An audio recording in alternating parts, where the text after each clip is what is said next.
देखो, सबसे पहली बात हमारी कमजोरी क्या है, हम परेशान हो जाते हैं। संसार में देखो तो परेशान, परमार्थ की तरफ देखो तो हम परेशान हो, ये हमारा आदत स्वभाव बन गया परेशान होना।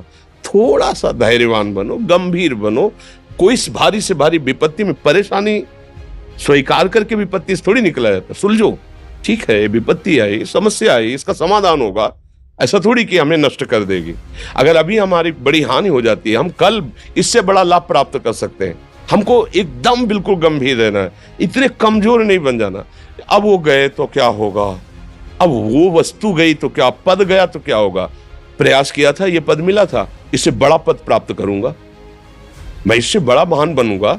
ठीक है, एक बार गिर गया, गलती हो गई, दंड भोगूंगा, फिर इससे ज्यादा संयम में रहूंगा। बिल्कुल मतलब एकदम फ्रेश दिमाग रखना चाहिए।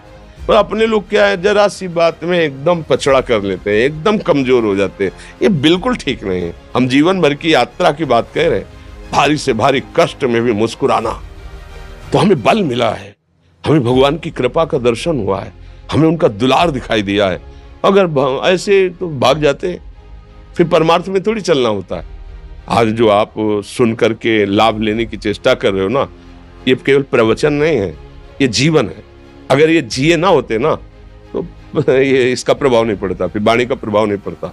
हम इसीलिए कहते हैं, जैसे आप लोग एकदम परेशान हो जाते हैं, जब बोलो क्या हमसे ज्यादा परेशानी होगी, दोनों किडनी खराब, दवाई लाने के लिए पैसे नहीं, पानी रखा है हम उठ के पी नहीं सकते, भीषण शरीर में कष्ट, भीषण बुखार, क्योंकि किडनी फेल, जरा में बुखार, खाने को क्या, रोटी मांग के लाओ। अगर वहां सब्जी मिलती है तो लाल मिर्च ऐसी पड़ के मिलती थी कि वो पा नहीं सकते थे। आप सोचो, पानी लाना है तो मुझे लाना है, पीना है तो मुझे पीना है। अगर मैं हारता तो कहां पहुंच जाता, क्या स्थिति होती। नहीं, मरना है, पर कदम पीछे। कोई दिन ऐसा नहीं जिस दिन सेवा ना की हो, जिस दिन सेवा ना गए हो। गुरु जी की सेवा में जाना है, पहले अपने को स्वस्थ साबित करना है, नहीं वो सेवा नहीं लेंगे। तुम बीमार हो, तुम कष्ट में हो, ऐसे उनकी दृष्टि परेशान थे, उनकी सेवा की, आके लेट गए। फिर हिम्मत की, अपनी श्री जी की सेवा की, मधुकरी नहीं गए, 3-3, 4-4 दिन भोजन नहीं गए, पर सेवा नहीं छोड़ा, दिनचर्या नहीं छोड़ी। और उसका प्रधान कारण संयम, ब्रह्मचर्य, भगवदाश्रय, नाम जप, कभी हारने नहीं दिया।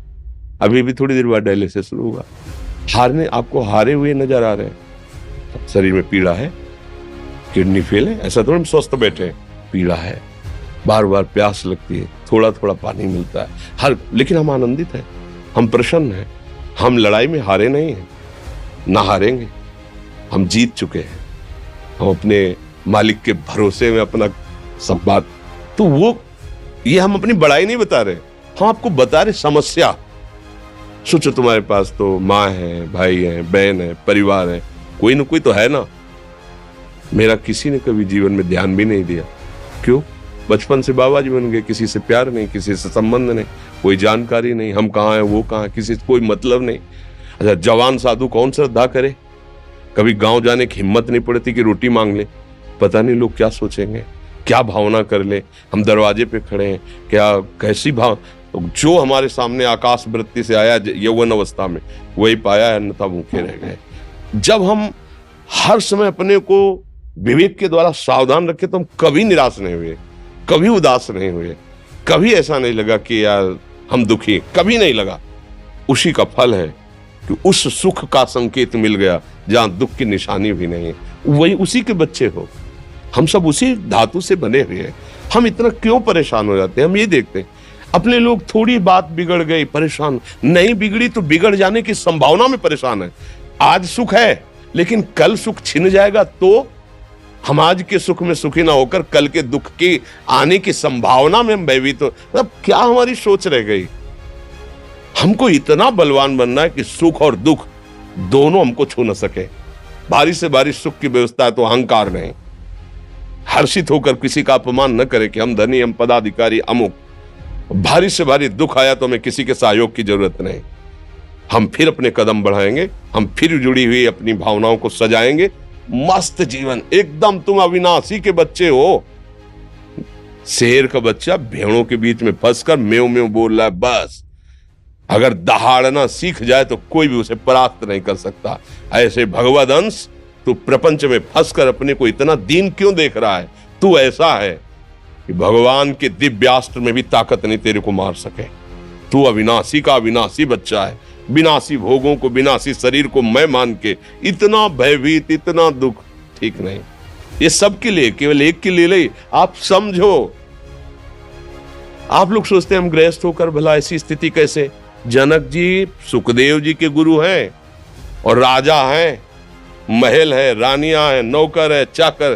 क्या सुखदेव जी जिनके शरीर में लंगोटी भी नहीं है, दिगंबर, परमहंस के गुरु हैं जनक जी जो राजा हैं। समझो, आप ऐसा ना सोचे कि हम नौकरी कर रहे हैं, हम संसार में, हम गृहस्थ हैं, हम आध्यात्मिक की ऊंचाई पर नहीं चढ़ सकते। नहीं, आप एक सरकारी नौकरी या आप किसानी या व्यापार करते हुए आप एक अध्यात्म की ऊंचाई में चढ़ सकते हैं। और अध्यात्म ही है जो तुम्हें इस माया के दुख सुख से ऊपर उठा सकता है। दूसरा, चाहे जितनी संपत्ति आ जाए, आप सुखी नहीं हो सकते।